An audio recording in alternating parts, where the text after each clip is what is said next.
We are back on. Back on. Like we never even left. Hey everybody, welcome to another episode of The Lazy Parents. It's me, Masa, and June here. Was the thing playing? Is this like the music? Is this a joke? I'm sorry, what? Was it funny? You ask this pretty much every time.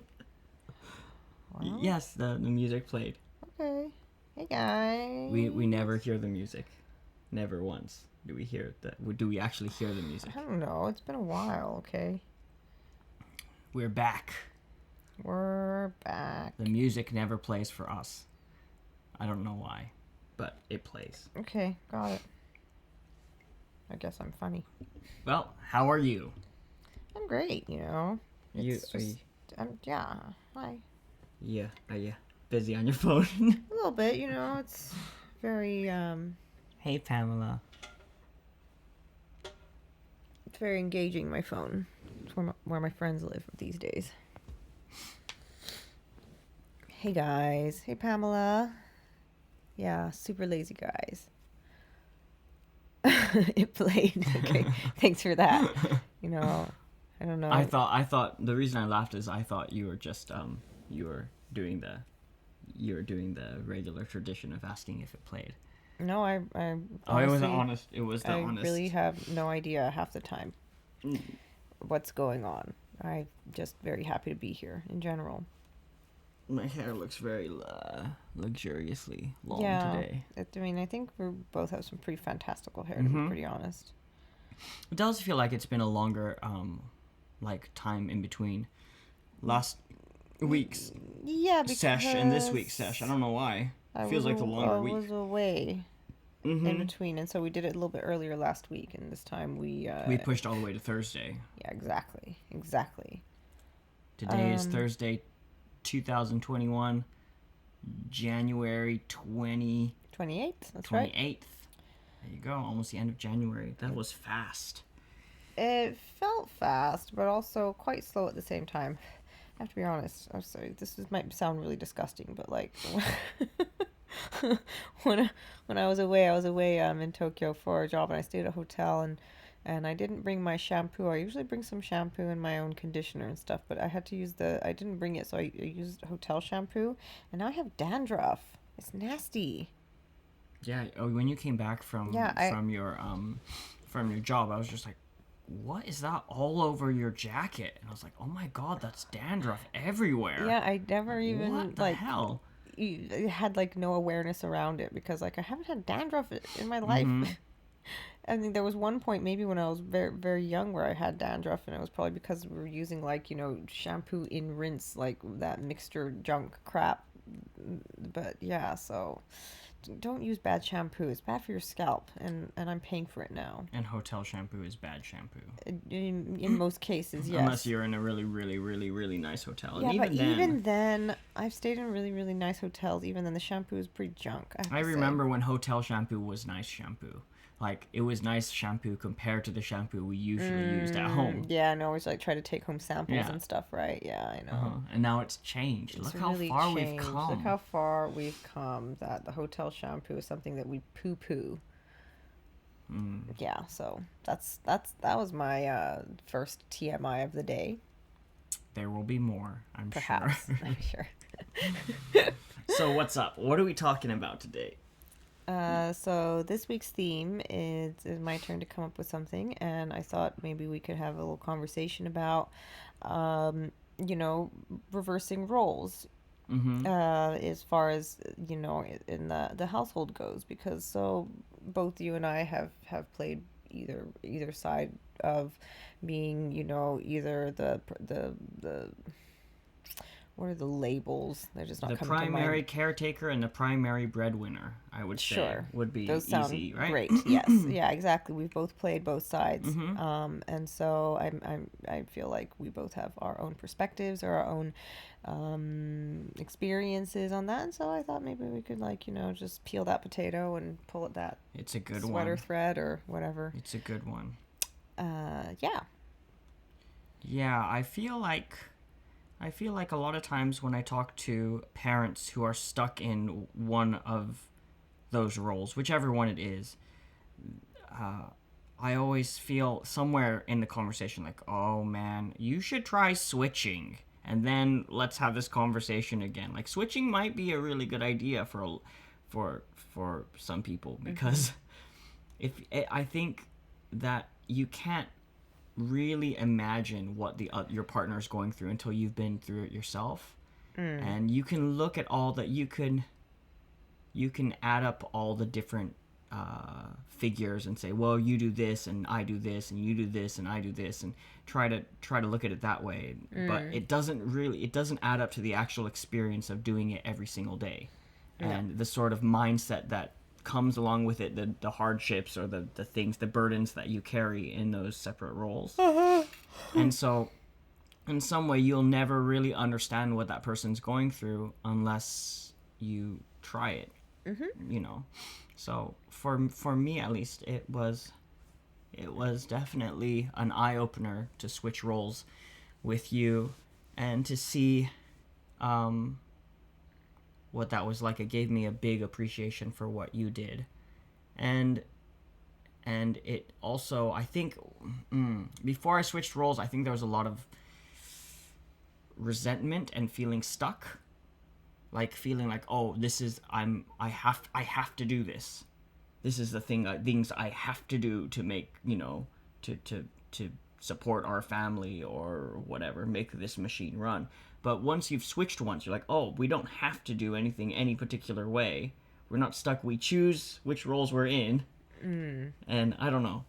It was kind of a freeing thing to be like, okay, this is... Can you be a little bit more specific? Like, when you say there was resentment, where was that directed at? And what do you mean? Oh. Because I don't... So as far as, I guess, to just very simply and broadly chunk it, for the majority, or at least for the beginning, I was mainly the primary breadwinner, and then when Junior was born, that's when it switched and I became the primary caretaker, and then you became the primary breadwinner. So I'm wondering what you mean with the resentment, and at what point. Before Junior was born. But there was a resentment before he was born. No, is what you were saying, and then after you switched, there was a thing. No.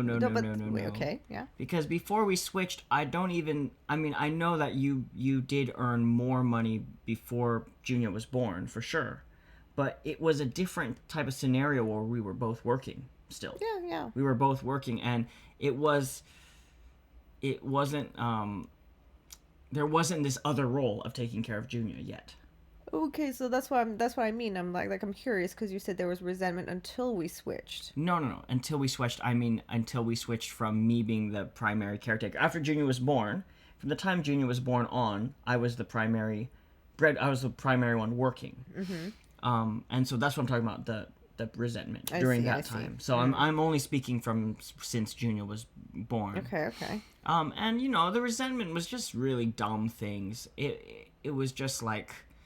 Just stuff like, oh, you get to see Junior more, you get to be with him, you get to watch his growth and have these moments that I don't get to have because I'm working all day, or I would take Junior on the Saturdays to work with me, and then you would sleep, and I'm like, oh, I don't get a day to, or like, you're home on the weekends, but you have this ongoing fight between the debate within yourself of, do I try to rest or do I try to be there for, show up for you and Junior, and be present, and feeling like, oh, either one, I lose, either I lose sleep and rest and I'm tired next week, or I lose out on being with you guys, and there's expectations that I have for myself, and I feel like there was expectations that you had for me, and just like those kind of things where you just kind of, it just builds up this, it's kind of like this no fair sort of feeling, like things aren't fair and you're trying to make things fair, and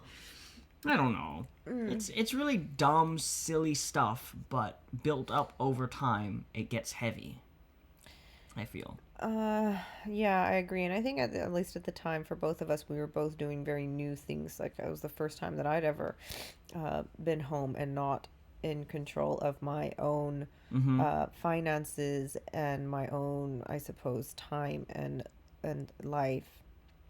And that was the first time, I think, for you that you were like working a full-time job. Yeah. Like super full-time. Super full-time. And it was the first time that it was your first Yeah. super, and it was very super. It was pretty intense. Yeah. Yeah, so in that way, I mean, I think like there was resentment on both ends, at least for me too, For sure. because all I wanted was, you would have a commute of like what, I don't know, 15 to 30 minutes, Right. And that was like that seemed like that was a luxury. Right. Yeah, I was like, what, you mean you have like 30 minutes both ways? It's an hour a day to yourself. Where and I totally get that. Like that's fair too, right? You can just go to the coffee shop and buy a coffee and walk with your coffee down the street. I get an hour like... lunch break where I get to sit by myself almost every single day. That seems crazy if you're home with a baby all day, right? Constantly, yeah, with a baby. Yeah. Gosh, I forgot where we're going with this. Yeah, so that was like a big a transition for me to just to be staying at home. And even though I was also at home with Junior and you were working as well, I would still also take on jobs, and so I would have to go away for like a week or a week and a half from time to time, go overseas. I mean, that started the first time I went overseas for a job was when Junior was 9 months old, but even before that I was doing events domestically. So I think, we were just burning the candle at both ends for both of us in so many ways. Yeah, like, I mean, that was like physically and emotionally. Those were like hell weeks for me when you would go to those jobs, because I would be working and with Junior, and and then I would have expectations for you when you come home. And then, you wouldn't meet the expectations that I had, and then that would build up resentment. Really, it's just expectations, right? You expect these things from your partner because you don't understand what they're going through. I didn't understand exactly what you were going through at home and what you needed, because I wasn't in that role, so I couldn't put myself so clearly in your shoes and be like, oh, this is what you would need. And then I had expectations for the things I wanted for me, And then when those weren't met, there would be, so I think that just led to resentment on both sides. But, it's probably something that's kind of unavoidable when you're doing something for the first time. I mean, I think to an extent, but also one thing that I always think about when we look back is that we just didn't have a support system. It was literally just the two of us, and we only had each other to rely on. And so in a way,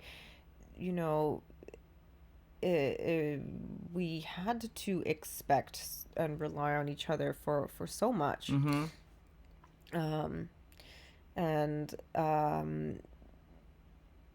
Yeah. We didn't have like a family or anybody nearby that could come or help out necessarily, and all of our friends, out of our friends, I think we were pretty much the first ones, at least out of the ones that lived in Tokyo, was the first one to have a kid. Yeah. And so all of my friends were like single, young and free. And it's kind of difficult when you're trying to keep up with that as well. Yeah, if you're like, hey, come out, and you're like, oh my god, okay, I'm going to come out, but this is going to ruin me for the rest of the week. Like, I'll be recovering. But you still need it just for like some sort of emotional, I don't know, balance or something like that. Just at least for me, staying at home, I needed to get away, even for just a little bit. Sorry, I'm making you yawn, Pamela. I'm quite sleepy. It was a long day. I was working today too. But yeah, I suppose since we've both been on both ends, how do you feel about just? Well, I wrote this thing a while. I wish I could find it, because I wrote my thoughts out at some point, somewhere, about switching roles. And I think I listed all the things I learned from it. If I could find that, then I would just read that, because that's a good starting place. I think. I don't know if I could find it, but how do you find things on Facebook? Do a search. You see the Here? little search bar, and you can put in keywords. Okay. If you didn't actually, I'm gonna write in primary breadwinner. I think that's going to work. Aha, I found it. Okay, look, this is from August 5th, 2018.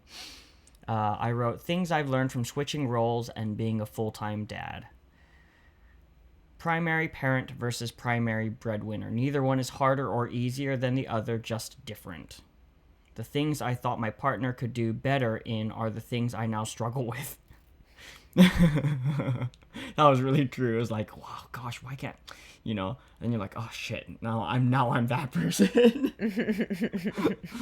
Role reversal is the easiest way to gain instant appreciation for everything my partner does every day. I do the laundry, the dishes, the trash, and the cleaning because I'm the lucky one that gets to enjoy the house. The primary breadwinner is carrying the weight of our family's financial well-being. That's a thankless task, and the little extra freedom and autonomy that comes with it is part and parcel with the stress and responsibility of bringing home the bacon. And that's something that I kind of understood from being on the opposite end of it, from being the one working. When you started working, I didn't have that feeling like, oh, it's no fair that you're out or whatever, because I understood it from my time working. It's like, you need that when you're working really hard all day. You need to be able to go and have a drink or a cup of coffee or whatever, right? Like, stop somewhere along the way and just have the freedom of movement. And that's enviable for somebody who's stuck at home, but it's just kind of comes along with the responsibility of being the one to go out and make money. I wrote, I'll never be Mr. Mom. Mom is mom, dad is dad. That was my pet peeve. A lot of people are like, oh, you're Mr. Mom now, and I'd be like, no, I'm not Mr. Mom. Mom is mom. I'm dad. I'm just a stay-at-home dad. Like, I'm a dad that's with my kid. Right. It doesn't make me a mom. Like, Junior has a mom. Yeah. I'm not his mom, and I'll never be his mom. Like, I can't fill that role. And, like, people don't get that. You're like, oh, you're taking on the I don't know, the feminine role or the mother role. It's like, no, I'm not. Like, he still needs mom. And that's not something he gets from me. Like, I'm always going to be dad. That's right. What else? Being the primary parent is an honor and privilege, but it's also draining in every single way. The primary parent must have a space in their life that belongs to just them and no one else. I would change that to everybody.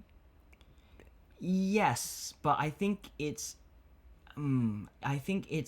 sometimes easier for the one who's going out a lot to have those times in those spaces. But the primary parent, the caretaker, has to create it. Or, like, fight for it a little bit. Or else it's not as just... Well, like, especially at that point when you posted this, because Junior was pretty much little. At home, and he was still so little. Yeah, he wasn't going to school yet. There was no time and no space for either of us. Right. And also, we were living in a really small space, too. Yeah. I mean, before Junior went to kindergarten, it was 24/7 with him. And thank God things have changed, but, like, at the time, you're at that stage of, like, I don't know exactly how old he was, but when it's just everything is just on repeat, every day on repeat, and you're seeing these little milestones, but there's no big ones like, oh, he's going to the bathroom on his own, or he's eating his food on his own. It's more like, he said this word today, or like, yeah, exactly. Oh, he pointed at the picture and recognized it was so-and-so, or whatever, like these little things, but basically everything he needs comes from you. Yeah. So that's draining as hell. Yes, it is. Unless it's fulfilling for you. And I can't imagine what it must be like for those who have more than one small child, like when you have a 1-year-old and a 0-year-old, or a 2-year-old and a 1-year-old, or it just must be even more crazy. But one thing about having one child is that you're their only friend. So it's a big responsibility. Yeah. You're like their only... Sometimes I'm like, man, Junior, we're stuck with each other here. Like, we better be nice to each other. We better be kind to each other. Yeah. What else did I write? If I ever start thinking that my partner has it harder than I do, then most likely the opposite is true. It means they're dealing with an ungrateful and entitled partner in addition to everything else they're taking care of. So that honestly, okay, I read that and I was like, excuse me, wait, what does that mean? You must have written that wrong. If you think that your partner has it harder than you do, then the opposite is true. That means that you have it harder than your partner does. And when I was talking about that with one of my colleagues, and she was like, see, this is why you and Masa fight, because you pick on the tiny little things like that. I think what you meant to say is that if you think I have it harder than my partner does, maybe I wrote that wrong. Okay, so what I meant to say is if you think you're having it harder than your partner does, then likely the opposite is true. The opposite is true. Not like if I think you're having it harder than me, then the opposite is true. Actually, I'm suffering more, right? And that's not what you meant. Is that what you meant? If you're having it harder than me, then the opposite true, and I'm having it harder. Oh, no. Right? No. Yeah. Sorry, I wrote it wrong. That's what I thought. Shit. Yeah. Just had to make that kind of mistake. No, it's okay. It's fine. But it was really funny. My colleague was like, yeah, you need to chill. And I was like, but, like, come on, get it right. It's a beautiful pose. But anyways, moving on. But yeah, that's also what I realized is like, oh, if I'm sitting here resenting you for something, then that's just extra shit you have to deal with. It's just like putting... It just means that you're even working even harder because you're having to do all the things that you need to do, plus dealing with a resentful partner. That sucks. Yeah, that sucks. Like, that's not fair. Like, it's exhausting. It really isn't. But I'm curious. Like, so now that we've been in both roles, which would you say it feels more? I guess not natural necessarily, but do you feel is more your element? I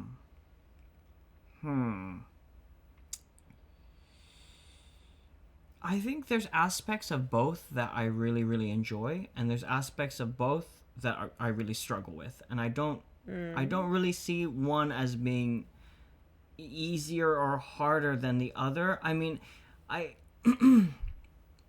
guess when it comes to working and stuff, I don't always know where my earning power is.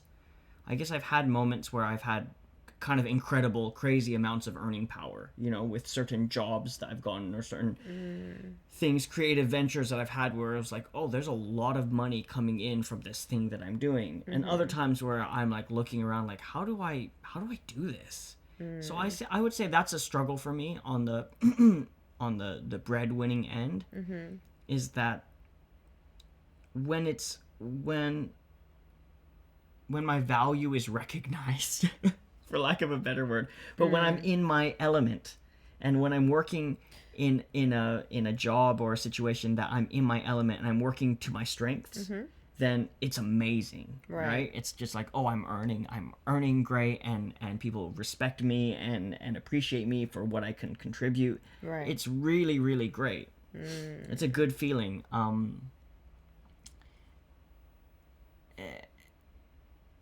But I think the downside to taking on that role for me is just how much I miss at home, and how much I miss with Junia, and how I feel like there's this tally that gets sort of like built up of time that I'm not spending with my family. Right, yeah. Or it's almost like, I don't know if it's the right way to think about it. It's probably not, but for me it feels like there's this debt that needs to be paid off.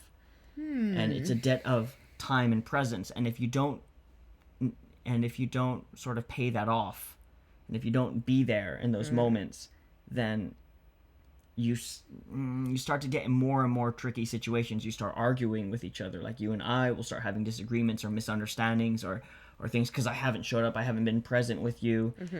Junior will start acting out with me or trying to find ways to fulfill his needs, his need for connection or attention with me that isn't necessarily super healthy. And I'm just like, oh, I'm trying to play catch up. Right, yeah. So that's kind of a struggle. and then feeling just kind of disconnected from the home life, you know, all of us. Right. Yeah. And then conversely, being at home, there's the struggles are much less like, boom, here's the hard things. They're all just these little, like, death by 1,000 cuts. Yeah. You know? That's what it's like being at the house all the time. It's like death by 1,000 cuts. It's like, again, this, again, forever, this, you know? Like, right, yeah. It's like, do the laundry, put up the laundry, make a meal, do the shopping, do the, you know, and it's just like, you just slowly wear away. Yeah, yeah, for sure. I mean, you're going to wear away if you don't ever create a space for yourself. And that's not really something that anyone can give you necessarily. Right. That's, I feel like that's every individual's responsibility. Yeah. To create that space for themselves. But, you know, I mean, I guess, like, you know, even, like, listening to what you're saying now, I guess just based on what each individual's value structure is or what is important to them, where they might feel more fulfilled is completely different. Because, like, I never feel like I have a tally at home with a family. Like, oh, I need to pay off this deficiency or this connection debt. Right. Necessarily. Right. For me, I mean, I guess maybe recently it's a little bit different because now I'm home so much more, but yeah. Well, I mean, I guess for me it felt like that because of my work schedule. Like, you've always had jobs that go for a certain time and then they're done and then you're home. But for me, I was gone every day. I'd go sometimes before Junior would wake up, and I'd come back just before he went to bed, and then I'd do it again, and I'd do it again. And then the only days that we could be together were the weekends. Right. And and sometimes I would work the weekends too, right? Yeah. And there was for I think more than a few years, I was working 5 to 6 days a week with my only days off were like one day here, one day there. There weren't 2 days in a row. Yeah. Like, there wasn't even a full weekend that we could be off together. It was like I had a Thursday off and then a Sunday or something like that. Yeah. And then sometimes I would work the Thursday. Gosh, good thing we were so young. Spry. Yeah. And so that's what I mean about the debt or the tally was because of that sort of schedule. It was like I'd come home and Junior would be, I don't know, did I eat dinner even with you guys, with everyone? Yeah, Sometimes. because I remember making dinner quite often. Yeah, so we would eat dinner together, and then Junior would go down to bed, and then that's the last I'd see of him until the next time would be dinner time, pretty much. Yeah, I remember you would come home and eat dinner, and then maybe you'd take a shower or put Junior and take a shower with him, and then maybe you put him to bed. And yeah. But I do also remember a lot of times when you'd come home and you'd already be in bed, and you would like walk into the living room from the game con, like you'd like the door would open with all of this gusto, like, huh, is he awake? And I'd be like, no, the day is done. Yeah. And then you'd be like, and you'd be like, I kind of want to wake him up to play with him. And say, I'd be like, don't you fucking dare wake him up! Oh my god, how selfish of you. So, I mean, that's why I felt like I had that tally, just because of my schedule. Yeah. I don't feel that way since things have changed, you know? I mean, like, it's different now, obviously, thank God. Like, I think that was the toughest that we both had it, as far as our schedule and the amount we were asking of ourselves. It was pretty nuts. Yeah, it was rough because, you know, and it wasn't just that you were working super hard too. I was also, you know, going through postpartum depression. Yeah. So I was having a really hard time. And then I would also be working as well. And the only days that I would get off is like if you would take Junior to the school or when I was working, that would be my time off working. You know, like overseas with intense jet lag and nonstop, like 12 to 15-hour days was my days off. Right. You know, so I feel like, yeah, we were just in a real situation. But these are situations that many people around the world do consistently. This is, what they do to survive, right? Like, we did this for a short time, and then years, a couple, I think 3 or 4 years. It was 3 years until I started working again when Junior turned 3. Then we switched again. Yeah. Well, we did kind of a soft switch in that I was still working. Yeah, like three days a week, and I was taking him to school for those 3 days. Yeah, that was for about like a couple of months before we did the full-on switch. No, that was a year. Was that a whole year? Yeah, or more. Because I only switched we only made the switch when I quit. And he had been going for two years or so. 1 year at least, a full 3 days a week. No, because I remember the switch, like all of this stuff, I have receipts on my Instagram. Like it was right after a Christmas or New Year's event. So it was right after Junior turned 3, and I guess you quit in May when he was 4. Or you started doing like half week stuff in May. Because he only went to the Japanese Yochien for 1 year.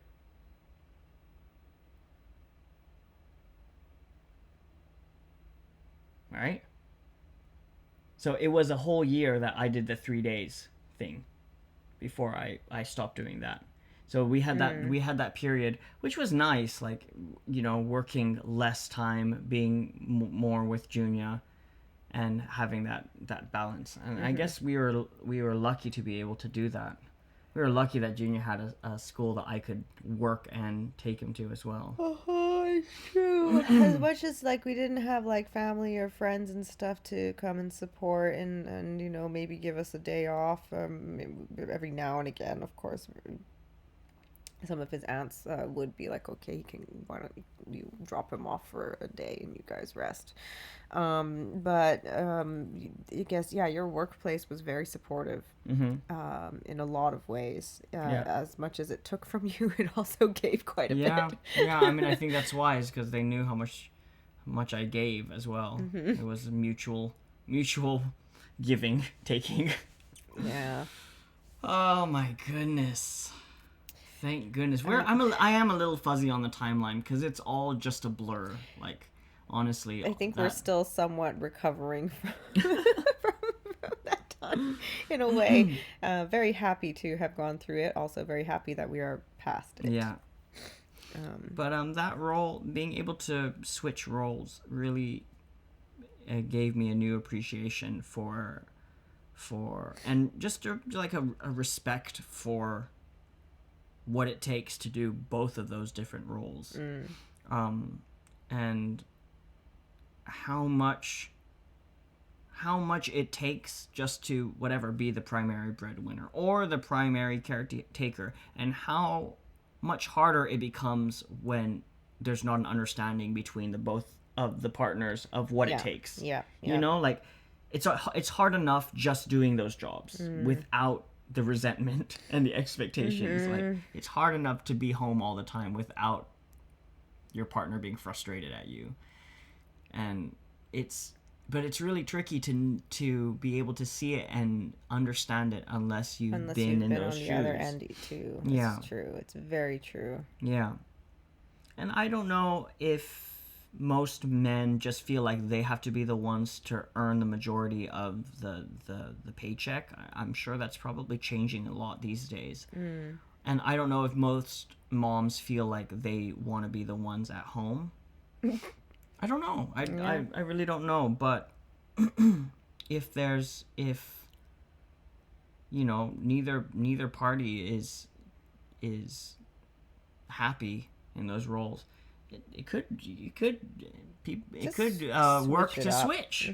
It could be a good thing, even if it's just for a short time to see what it's like. I remember at one point, like before we switched, and I forgot, I can't remember exactly what it was that we were arguing about, but you said something to me like, I think you're scared of going back into the workplace. And I was just like, are you fucking kidding me? I'm more than happy to give all this stay-at-home stuff up and go back into the workplace. It's like, are you fucking kidding me? No, I'm like, just give me. Hand over the goddamn reins. Well, I had some deep-seated resentment, and a lot of it came from the fact of taking Junior to school and seeing you sleep and being just absolutely exhausted and having to ride that stupid train with that stroller, like in the rain, in the cold, taking Junior, like, and just being like, why can't I just be home? Like, why do I have to do this? Yeah, I understand. Like, I mean, the things that for me were I suppose a source of pain and a burden were I guess a luxury for you, and vice versa. Yeah, right. Like, I would have been happy to be squished in a train, or at least I would assume that I would be happy to if I could just get out of the house and talk to someone older than 2 years old, 1 year old, just any of that. Right. You know? Yeah. And I just wanted some peace and quiet. Yeah, I mean, I wanted peace and quiet too. Yeah.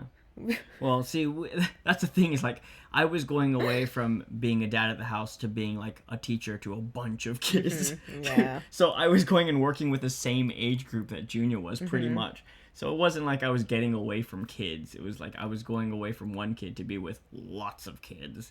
Yeah, but you have colleagues and stuff like that. Yeah, for sure. And also one other really big thing is that you get to especially if you're working in your element, then you are acknowledged. Yeah, you get to have your that significance worth and your value by your colleagues, maybe your boss, and even the kids that you're working with. But like at home, when you're a kid, with a kid, there's none of that. You are just the invisible slave. Right. It's a thankless job to feed a child and to clean up after them and to somehow get through the day after day after day after day. And I think at the time that we were just having a really hard time being grateful to each other for what we were providing. Absolutely. We had a very hard time being grateful to each other. I think we had our moments of gratefulness, like our moments of clarity where we're like, oh, thank you so much. I love you. Thank you. But it was you just and like... far between.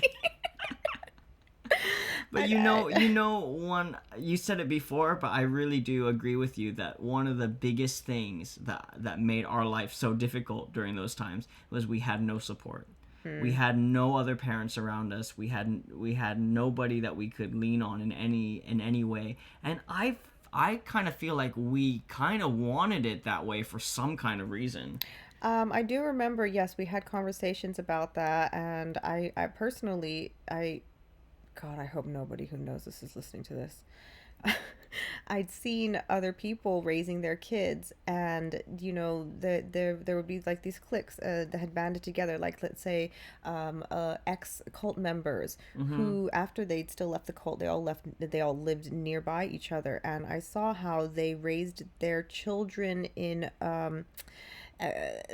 kind of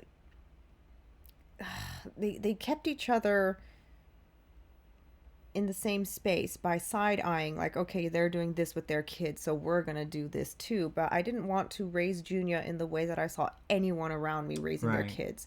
I remember that very clearly. And so in that way, we kind of just like holed up and caved into just this tiny little microcosm where it was just the three of us, where we could create our principles, our formula, and our rules for how we wanted to interact with Junior without being influenced by or pressured by well-meaning friends.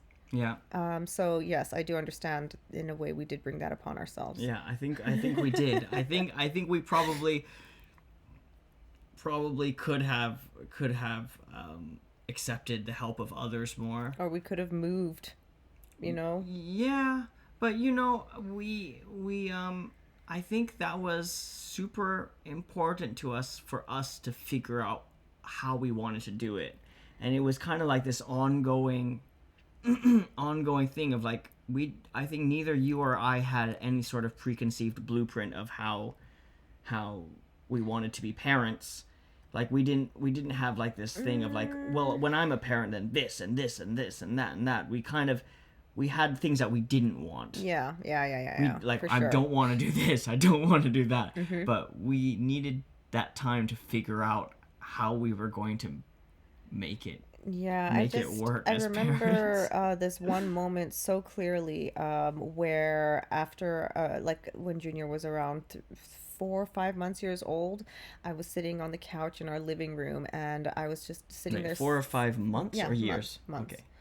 Months old, and I was just had this moment of clarity where all of a sudden, like I could just see so clearly all of these different belief structures and systems in my brain, and I saw exactly which ones I had inherited, and there was just this space that had opened up inside of me. I was like, oh my god, okay, I can start to create something on my own. And so I Right. sat there on the couch as you were sleeping. It was probably really late, and it was the wee hours of the morning, 2 or 3, which is the only time that the stay-at-home parent ever has to themselves, pretty much. So I was sitting there on the couch, just silently sifting through every single belief, and I was like, do I want to keep this one? No, get rid of that. Do I want to keep this one? Okay, sure, this is okay. And this one I came up with on my own, or this is truly what I believe. This isn't Right. something I inherited.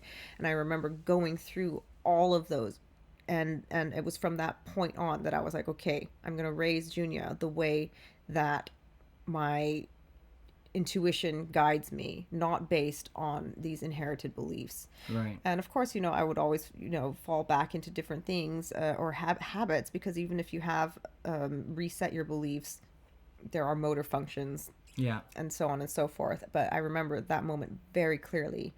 And from that point on, everything I would read, I started buying a lot of books on like cult dynamics and reading about just cult mentality, so I could understand my own brain and my own pitfalls. Um, because, yeah, I didn't want to raise Junior the way that I was raised. And from then, everything kind of fed into me trying to work toward to become the person that I needed to be in order to raise a child in a different way Mm. that was not supported by the society around us, that was not supported by our friends or our family members either. No. And so it was very lonely in a way, but I remember that, yeah, that was a very clear decision that I made. And I don't know if I talked to you about it until years later, but I do remember that whenever I would come to a new understanding within myself, I was like, okay, conscious parenting, all of this, whatever I was going to be looking into, you were very flexible and very open Mm-hmm. to, okay, let's give that a try. And there was Yeah. no like, oh no, we have to raise our child in this way. It was always an open space where Yeah. I could bring ideas or concepts, and and then what you're really good at is actually translating that into, Practical yes, implementation. exactly. Like when it comes to the bathroom, or when it comes to taking a shower, Yeah. or right, there's like these big kind of not don't want to say fluffy, but like abstract concepts. Yes. But then they need to get like sifted down into actual like grains of practical, I don't know. Practical, actionable, Yeah. Yes. something Exactly. actionable. And that's one thing that we've talked about a lot. I'm the Moses. I go up to the mountain and I get the commandments or whatever, and you're Aaron. You communicate it to the people, which is Junior right now. Our only I people turn is it into Junior. like, what does that actually look like? I And hear the words you're saying. yes, What exactly. do they mean? Yeah, and so in that way, I feel like we've always been a really good team. Yeah, I think at the time that you were looking at those type of things, I was working in a school. I was working in a preschool and a kindergarten, so I was getting a lot of experience as a teacher, working with a lot of different kids and watching a lot of different teachers and the way they taught and their styles of teaching. And so I was also doing my own sort of research and sort of formulating my philosophy for how to interact with children and what it means to facilitate a child's development. Like, I just saw all types of teachers who used fear as a motivator, teachers who would power struggle with their students, teachers who would use hype and excitement, which I do a lot. Teachers who use kind of like a group think mentality, and the best teachers are the ones who have a way of creating this open, free space where almost anything is possible. But how do I say it? It's almost like almost anything is possible. It could go anywhere at any moment, but it's somehow controlled. It's like a chaos that is controlled. Like it's this open free space where almost anything can happen, except that we all decide together that we want to go this way. Right. It's really weird. It's like a magic trick that some teachers can do, where they don't make it feel like there's ever any rules, because there's not. It could everything could change if it needs to change. If everything needs to stop to look at this other thing because that's more important, then they will. Very with their students. But they know where they want to go with the lesson. They know what the outcome is that they want. And they somehow guide their students there through through the child's own sort of experimentation and questions and curiosity. Somehow they just create this sort of path that goes where it needs to go, whether it's encouraging them to brush their teeth or getting them interested in the idea and getting them to understand why they want to do it. Right. What a power. Having them come to the conclusion on their own without saying, this is what you need to do, or this is what you have to do. And somehow giving children a sense of pride in what they're discovering and accomplishing without being like, you're doing the right thing, the thing that I told you to do. So I was just kind of watching all of that and watching how some teachers would put their kids in time out and humiliate their kids or use like humiliation tactics to get them to behave or whatever. And others who would be like, hey, come join us, don't lose the connection we're all sharing in this moment by doing this, Right. When we do that, it makes our friends sad. And when we're sad, we don't get to have fun together, I saw so many different styles of teaching. And so through that, I was sort of thinking about how things aren't as cut and dry as there's only one way to do things. And there's only one way to have certain, to I don't know, for a child to develop. Whether it's, through potty training or going to sleep on their own or whatever, all of these different things. There's more than one way to do it. And then I was reading books for teaching and I guess for junior too. But, about, like, for example, timeouts. Are they a good thing? Are they a bad thing? Punishment and reward. Is it worth it to punish your kid for things that they, for mistakes they made? And is it worth it to reward them for the things they do good? Like, is reward a good idea even? Because you don't want to say, hey, you did a good thing, now you get a reward. Life doesn't work that way, right? It's not like, oh, if I don't know what it is, do the dishes, I get a reward, No, you don't. You don't. So, like, allowance for chores, is this a good idea? To be like, you do things that you're supposed to do every day, and then you get a reward for it. Anyhow, all of those kind of things. So my mind was very in an open place as well to being like, hey, let's try what works for us. And I think we had to withdraw from I don't know, not society at large, but in a way, in order to create something that was wholly ours, that worked for the both of us and for Junia as well. I won't say that we were absolutely flawless at it. I feel like we definitely had to make a lot of mistakes to figure out, and we continue to every couple of months as Junia evolves. We have to constantly readjust and change, evolve, expand, let things die away, and then also add on new things just to keep up with this ever-changing human being. And also we too are also changing and evolving as well. So it's like this constant strange conglomeration of these three individuals trying to coexist and co-elevate. It's a very delicate and sometimes intense and rough dance. But it's definitely intense sometimes. Yeah, it get really intense. It's intense because I think for you and me, and I think now Junia as well has joined the party, we don't let things slide. I know. Like, we just can't let things slide. We'll call each other out. We have to do it. You know, we've made a habit of calling each other out on things and not letting things just be like, okay, well, oh well. You know, you just acted out because whatever. Let's just pretend that didn't happen. No, we have to call each other like, well, I don't know if that's really true. You know, or, you know, whether it's Junia doing it, us calling Junia out, or Junia calling us out, or me and Junia calling you out, or you and Junia calling me out. Yeah, all of those things happen, right? Yeah. And then sometimes us calling another of us out, and then the other two being like, "No, actually, I think I think you're in the wrong. I think you're just having a bad day, bro." Pretty much. It's true. Okay. Yeah.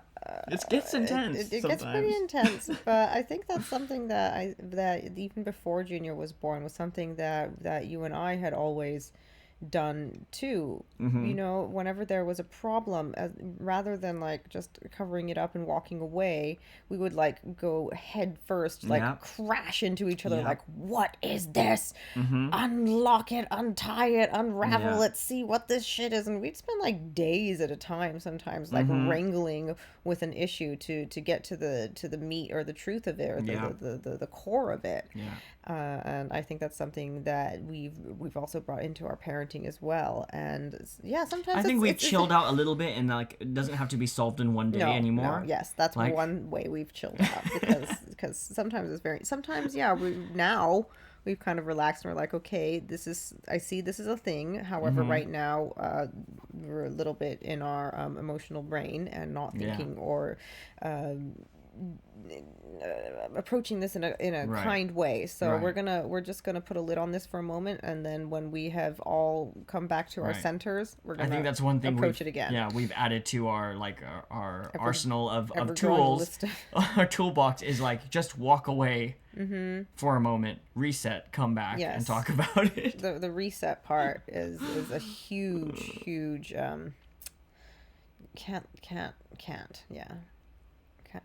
can't forget that. Can't underestimate the power of walking away from a situation and regaining your center and then coming back. How do you feel like, going back around to role reversals, how do you feel that role reversals has played a role in Junia's development? You know, like Junia being do you feel like anything would have been different in the way he would have been raised or anything if we hadn't switched roles? It's an interesting question. I don't really have an answer myself, if anything would really have changed or anything. I can't know, because Junior is just Junior, and he's still... Or did you notice a difference when roles were switched, or felt anything different about how...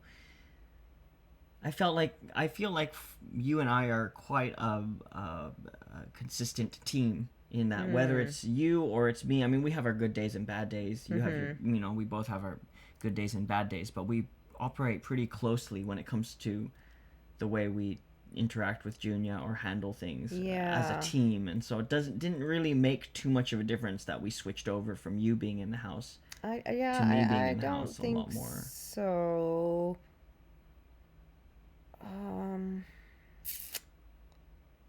I don't think so, because like, even if say you were the one working, or if I was the one working, you know, even from the very beginning we had an unofficial I don't know, meetings all the time, constantly just talking about Junior, what we're doing, what I'm looking into in parenting, or how I'm like, if I was the one, when I was the one at home, I'd be like, okay, so this is what's coming up, this is what I'm dealing with. And then, you know, you would have an outside perspective that would be really helpful, because, you know, you were coming at it from sort of a not detached, but from a more balanced place, whereas I was like in on the front lines, and I didn't have like I guess enough optics. I was very myopic in a way. Right. And then that also switched when you were the primary homemaker, no, caretaker. Yeah. Where there would be times where I could see that you would get very like tunnel vision about something too. Be like, well, actually, no, this is also something. We were just always talking about it, regardless of who was the person who was with Junior constantly. Right. Yeah. Thank God Junior feeds himself now. Yeah, it's really good. I mean, sometimes I look back at like pictures of him when he's a baby or like when he's little. I'm like, oh, he's so cute. But honestly, like I'm so glad I don't have to deal with that anymore. I love children, but I'm okay with them not being mine. Children forever. And I'm okay with children growing up and taking on more responsibilities and taking care of themselves. Yeah. More and more and more. That's all right with me too. So like originally, before I got pregnant with Junior, I was like one of those people who are like, I'm not gonna have kids. I'm just gonna be one of those women who don't have kids, but will have a fulfilled life. Mm-hmm. And so when Junior came, he was not planned, but that was it's very strange, okay, because like I knew instantly the moment I found out that I was pregnant, there was just like this voice inside of me that was so clear and ringing, and he was just like, okay, this is it. This child is here to stay, and you guys are going to, I don't know, not make it work, but I just had this very clear instinctual intuition, just this feeling. I was like, this is your child. Mm-hmm. And you're going to live your life with this human being. And so after I heard that, of course, I questioned it too, and I was like, no, I keep this child. But yeah, that was the only time that ever happened in my life where I just had so much clarity. But before that, I was very okay. Not ever having kids. Never having kids. So and I have to say that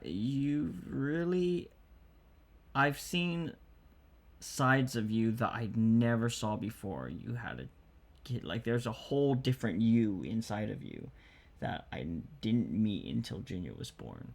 And it kind of me too. And it kind of revealed itself very gradually. Like very what? The mother side of you, like the side of you that is like the caring, nurturing mother. How very dare.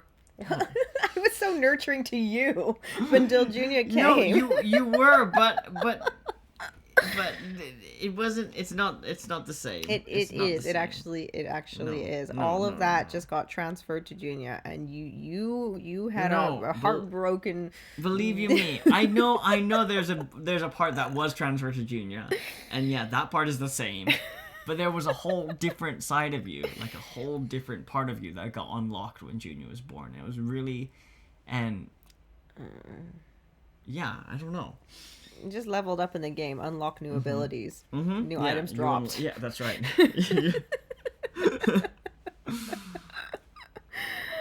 Yeah, but having said all that, I'm okay with not having any more kids. That's fine. I think one Junior is enough. I think one Junior is very much enough. Yeah, I think so. I'm very happy. People often... I shouldn't say this. Well, I've started, so I'll say it. People often like, yeah, that's easy for you to say because you only have one kid. I'm like,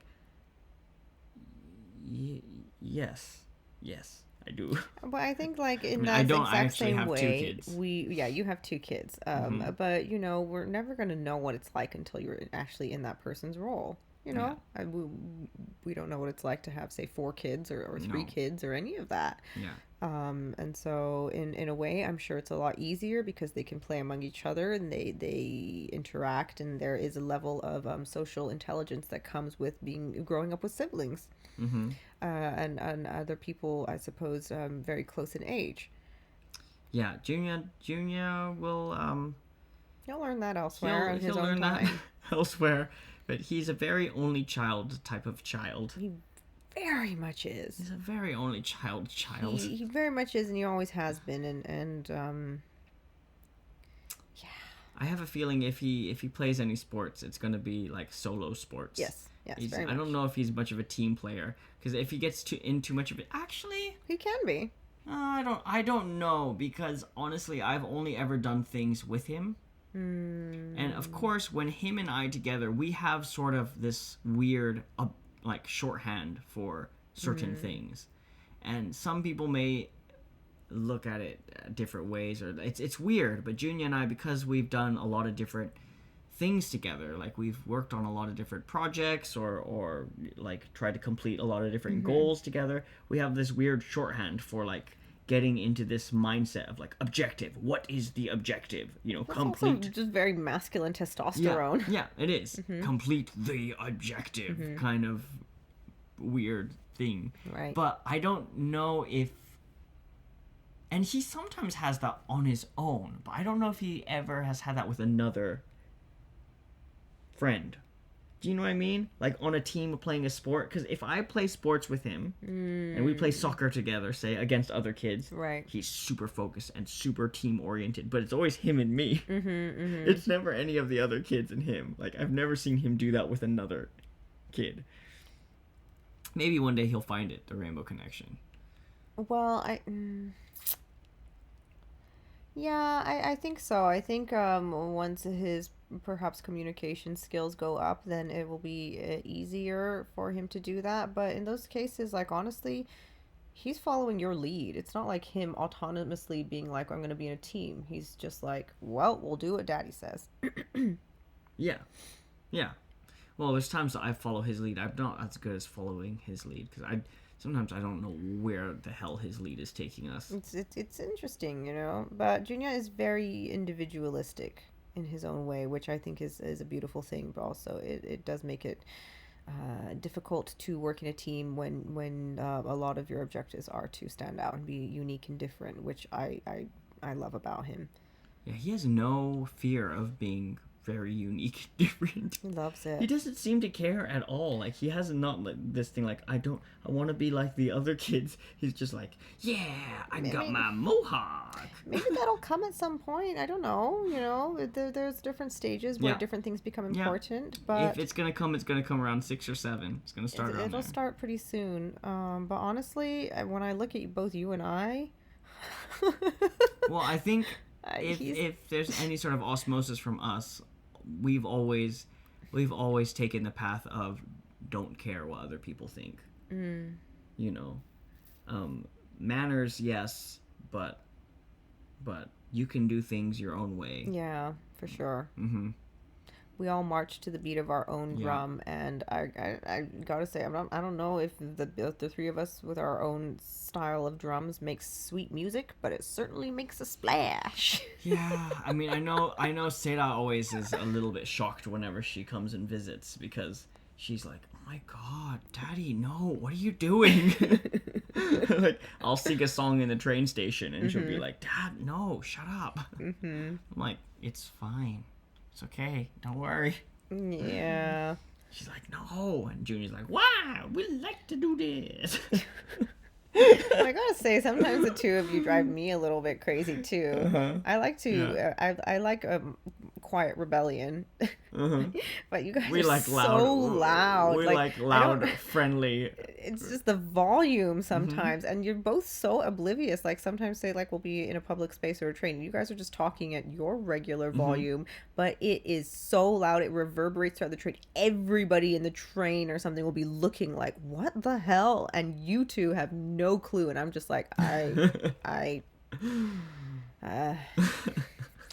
wish I could walk away. Yeah, and that's the thing. Like, it's great that for you, your stance in life, it's like, everybody loves me, and that's great, because they do. But they come and they complain about you to me, the neighbors, the whatever, the landlords. I'm the one that deals and fields the complaints about you. So it's nice to live in a land where, I'm assuming, where it's all taken care of. Well, it's just they love me so much. They can't. They wouldn't want to talk to me about it, because when they see my smiling face, they're like, "Oh, never mind, it's okay." Yeah, I think from now on I'll just tell him to talk straight to you. Yeah, you totally should. Like, yeah, talk to him. Mm-hmm. And we'll see how that goes. That's probably the right approach to take. I think from now on that'll be like, I don't know. Like, if you have beef, go straight to the butcher. That's right. He's the one dishing out the cuts of meat. Yes, sir. I'm here. I'll be here all week. Anyways. How long have we been going for? I don't know. An hour and 6 minutes. All right. Not bad. Well, Anything else on role reversal you want to explore?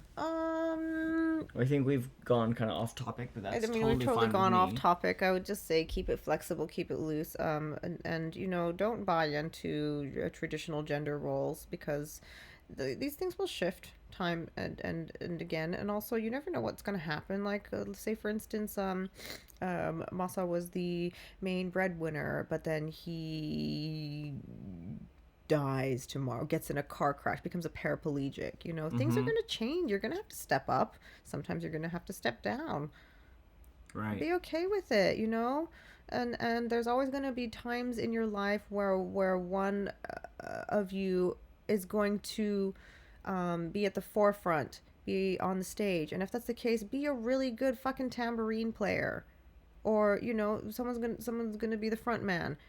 Get really good at shining the spotlight on them. Just work with what you've got. Though, I think a lot of times the gender roles are based out of fear. It's like, if you're always at home with the kids, there may be a fear that I can't do the other role, or what if I fail at the other role, or a dad being like, I'm gonna fail. I'm gonna do it so much worse than my wife can. My wife knows how to take care of the house and take care of the kids, and I couldn't possibly do it to their standards. But you don't have to. That's the thing, guys. Guys, men in the world. You don't have to be mom. Like, you can do it your own way, and it may not be the way that your partner would have done it. Mm-hmm. But if you're switching roles, then the roles have been switched, and you gotta kind of have to give each other the slack to grow into that role. And maybe your style will be completely different, but that's okay. Like, you can work that shit out. Like, nobody's perfect. Nobody just wakes up one day and knows how to do all of those things. It's little incremental growth. It's kind of like the I don't know.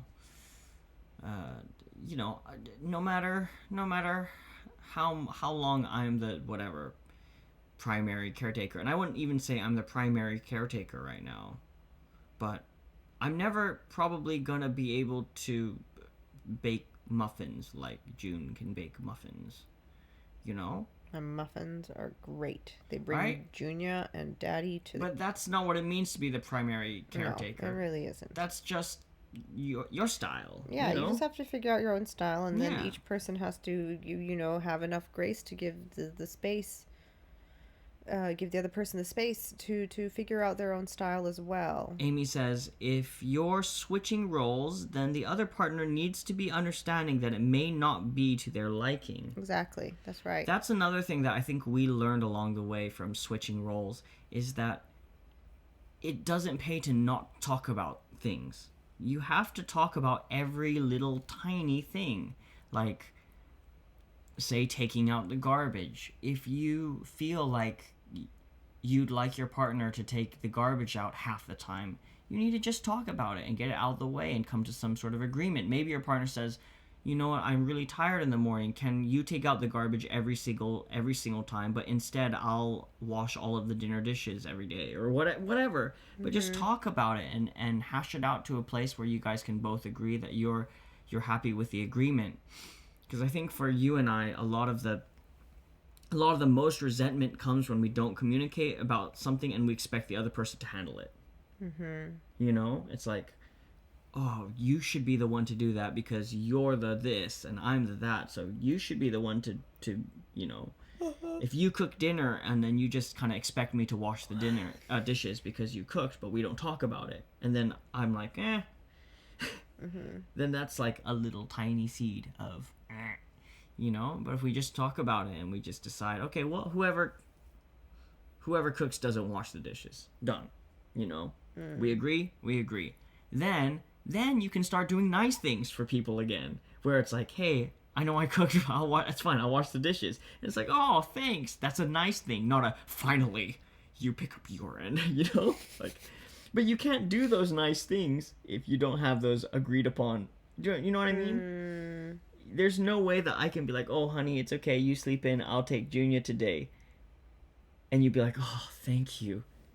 If you're already feeling resentful that I don't take Junior enough in the mornings because we don't talk about it. Right? Right. Yeah. Communication is really important. You talk about all kinds of everything. And don't just talk about it, actually do about it too. You can't just end with talking. And I would say, if you have a sense of entitlement anywhere, you really need to let go of that. It's rough. That's some real fertilizer for the resentment tree. But that's the thing, is that entitlement is so sneaky. Entitlement is one of those sneaky ones, but because it's like, okay, I deserve, right? I deserve. It's sneaky. It's really hard to convince an entitled person that they are entitled. If you're feeling entitled and you say, dude, you're not entitled to that, they'll be like, no, I deserve this because, and they'll have their reasons, because I do this and I do this and I do that, and so I should be getting this in return. Right? It's like this weird expectation thing that's like built-in rules. You have rules, and then when those rules are not met, you're upset and you feel like you didn't get what you needed to get or what you should have gotten. It's really hard to sort of like call out your own entitlement unless you're put your system's shocked by seeing the other side of things. Okay, fine. Be in the other person's shoes. Here, let's just switch. Now are you happy with the arrangement? Yeah. I would say it's good. It's probably healthy for your relationships to do a switcheroo every now and again. I think there's an old fable like that. Is there?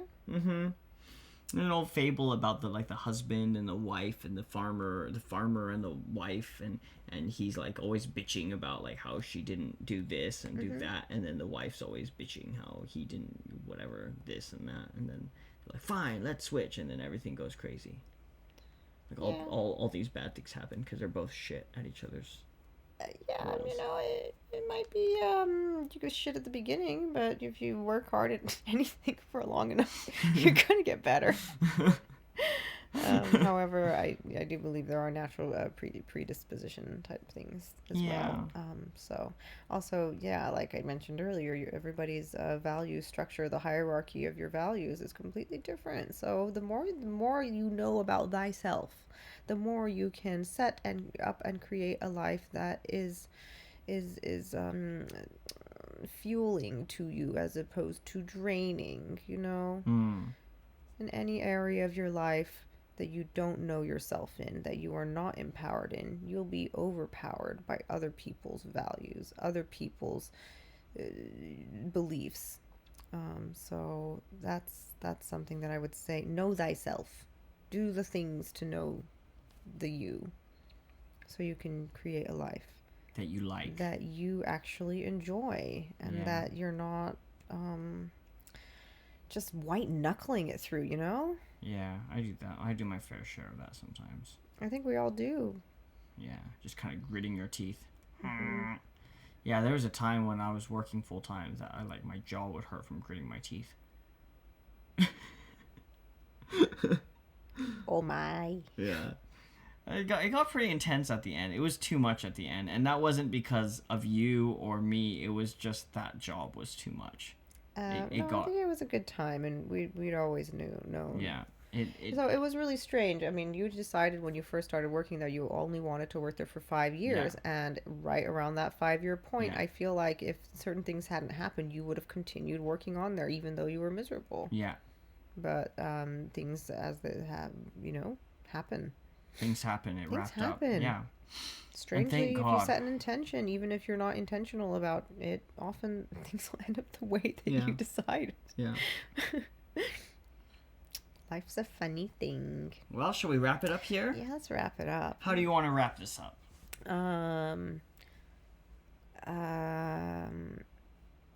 Eat chocolate, don't die. No, I don't know. What do you mean? How do I want to wrap this up? Know. Hey guys, just love, gratitude is the attitude. Gratitude, your attitude. Well, I do this all the time.